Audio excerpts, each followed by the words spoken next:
የንግዱ ማህበረሰብ አባላት ለአህጉራዊና ዓለም አቀፋዊ ተወዳዳሪነት ራሳቸውን ማዘጋጀት እንደሚጠበቅባቸው የንግድና ቀጠናዊ ትስስር ሚኒስትር ካሳሁን ጎንፌ ገለጹ።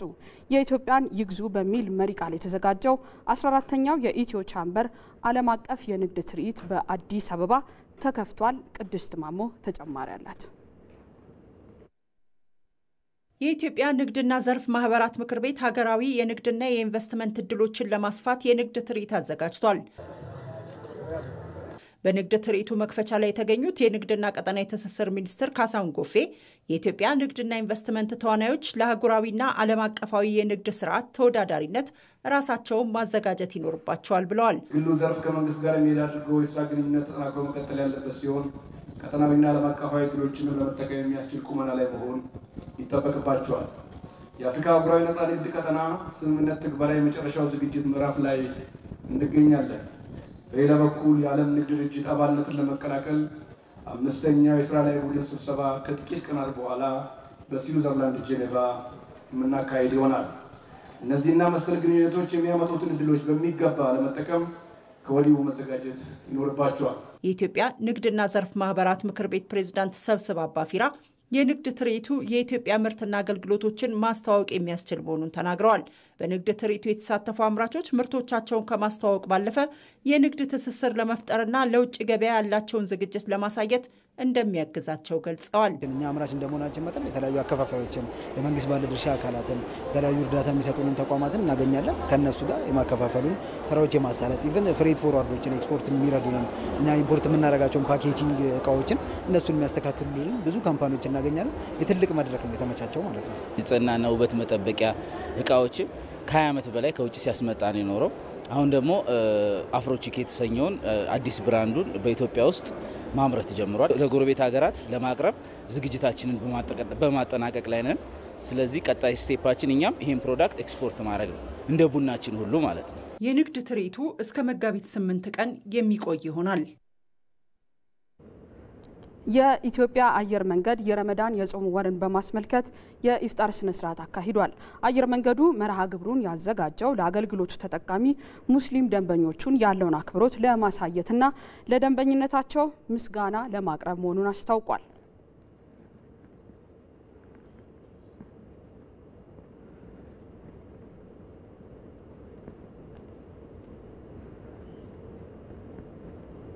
ተመልካቾቻችን በዚህ ጉዳይ ላይ ደግሞ ተጨማሪ መረጃዎችን ልታደርሰን ብሩክታይት አስራት በቀጥታ መስመር ላይ ትገኛለች።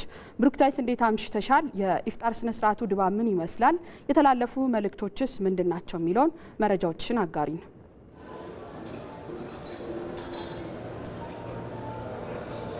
አመሰግናለሁ ወይንሸት። እንዴት አምሽተሻል? እንግዲህ ይህ አሁን ያለንበት 1446ኛው የረመዳን ወር ላይ ነው የምንገኘው። ይህንንም ወር አስመልክቶ እንግዲህ በተለያዩ አካባቢዎች የኢፍጣር ስነ ስርዓት እየተካሄደ ነው። ዛሬም የኢትዮጵያ አየር መንገድ ለሙስሊሙ ማህበረሰብ በስካይላይት ሆቴል የኢፍጣር ስነ ስርዓት አዘጋጅቷል። በዚህ ስነ ስርዓት ላይ ከ500 በላይ የሙስሊም ማህበረሰቦች ተገኝተዋል። ከነዚህም ውስጥ ዲፕሎማቶች፣ አምባሳደሮች፣ ሚኒስትሮች፣ የአየር መንገዱ ከፍተኛ አመራሮች ወይም ከፍተኛ ኃላፊዎች፣ የአየር መንገዱ ደንበኞችና እስልምና ጉዳዮች ምክር ቤት መጅሊሶችም ተገኝተዋል ማለት ነው። ይህ ዝግጅት ወይም ይህ የኢፍጣር ስነ ስርዓት ዋነኛ ዓላማው መዘጋጀቱ እንግዲህ አየር መንገዱ ለደንበኞቹ ያለውን ምስጋና ወይም ደግሞ ያለውን አክብሮት ለማሳየት መሆኑን ተናግሯል። ከዚህ በተጨማሪም ደግሞ ቀጣይነት ያለው ግንኙነት እንዲመሰረት እንዲሁም ደግሞ በዚህ በጾም ወቅትም ከጎናችሁ ነን አለንላችሁ የሚለው ማመላከቻ መሆኑን የነገረን ማለት ነው።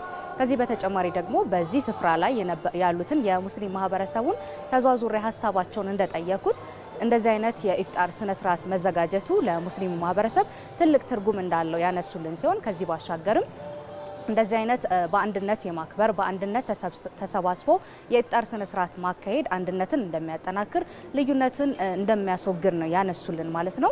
እንግዲህ ከዚህ በተጨማሪም ቀጣይነት ያለው መርሃ ግብር እንዲዘጋጅም ሀሳባቸውን አስተላልፈዋል ማለት ነው። አየር መንገዱ በነገራችን ላይ በየአመቱ እንደዚህ አይነት የኢፍጣር ስነ ስርዓቶችን ያዘጋጃል። ከዚህ ባሻገር እንግዲህ እንደሚታወቀው የሙስሊሙ ማህበረሰብ በዚህ ጾም ወቅት የበርካታ ግብአቶችን እንደሚጠቀም ይታወቃል። ከዚህ ጋርም ተያይዞ ነጋዴው ማህበረሰብ በሚጠቀመው ግብአት ላይ የዋጋ ጭማሪ እንዳያደርግ ወይም ደግሞ ዋጋው ከፍ አድርጎባቸው የሚገዙትን እቃ ለመሸመት እንዳይቸገሩ የሚመለከተው አካል በእነዚህ በነጋዴዎች ላይ ቁጥጥር እንዲያደርግም ሀሳባቸውን ወይም ደግሞ ስሜታቸውን አስተላልፈዋል ማለት ነው።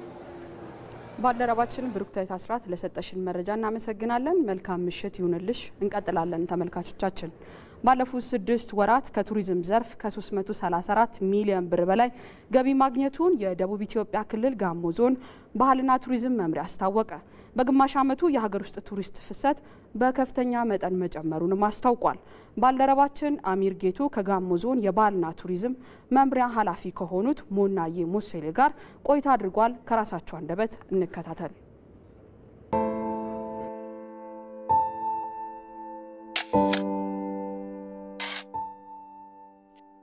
ሞናዬ ሙሴሌ የጋሞ ዞን ባህልና ቱሪዝም መምሪያ ኃላፊ።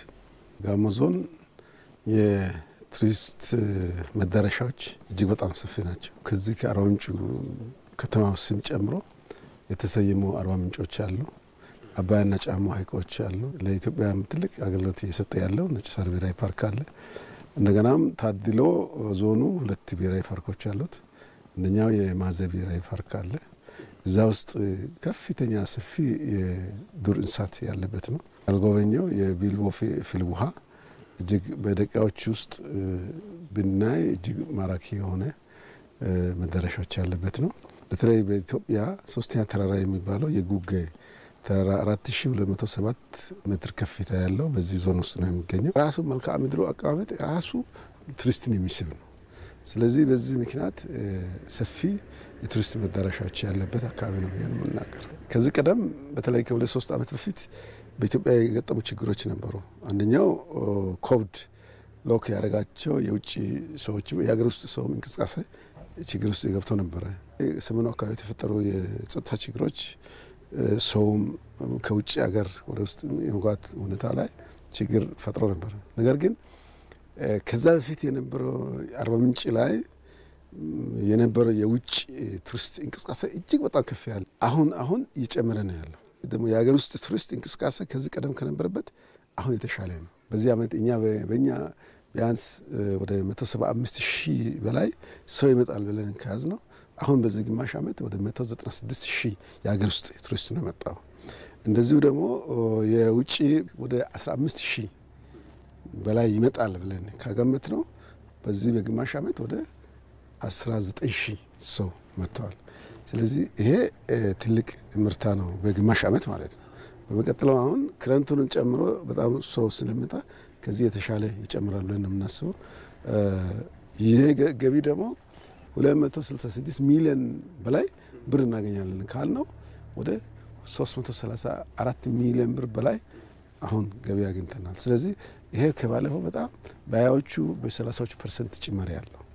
ስለዚህ ይሄ አሁን ባለንበት ሁኔታ የሀገር ውስጥ ቱሪስት እንቅስቃሴ በጣም ከፍ ያለ ነው። ይሄ ደግሞ በዚህ ዓመት አርባ ምንጭ ላይ የኢትዮጵያ ብሔር ብሔረሰቦች በዓል አርባ ምንጭ ላይ ነው የተከበረው። 19ኛው በዓል እዚህ ነው የተከበረው። በዚህም ምክንያት የሰው ቁጥሩ በጣም የጨመረበት ነው። ሌላው ደግሞ አሁን ከፌደራል የተለያዩ ስብሰባዎች የተለያዩ ኮንፈረንሶች አርባ ምንጭ ነው የተካሄዱ ያሉት። ስለዚህ ይሄ ለኛ ትልቅ መልካም አጋጣሚ ነው። ጠቅላይ ሚኒስትራችን በተደጋጋሚ አርባ ምንጭ እየመጡ ነው። እውነት ለመናገር ለሳቸው ከፍ ማለት እንፈልጋለን።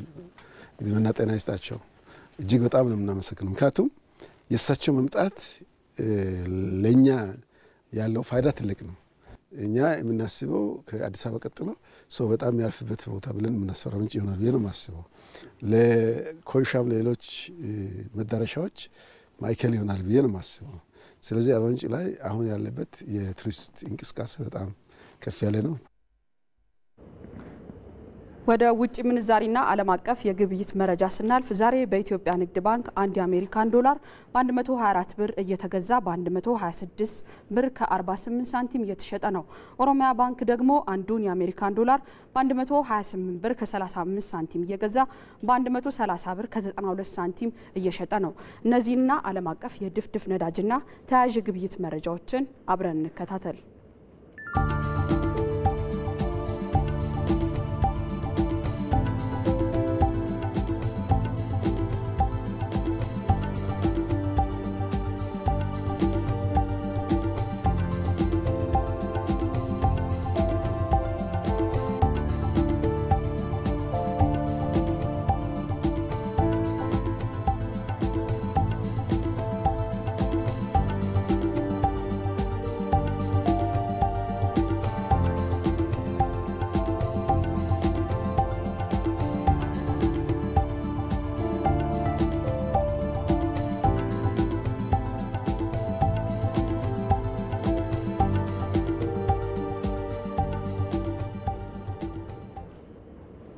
ተመልካቾቻችን የኢቲቪ 57 የቢዝነስ ዜናዎቻችን እነዚህን ይመስሉ ነበር።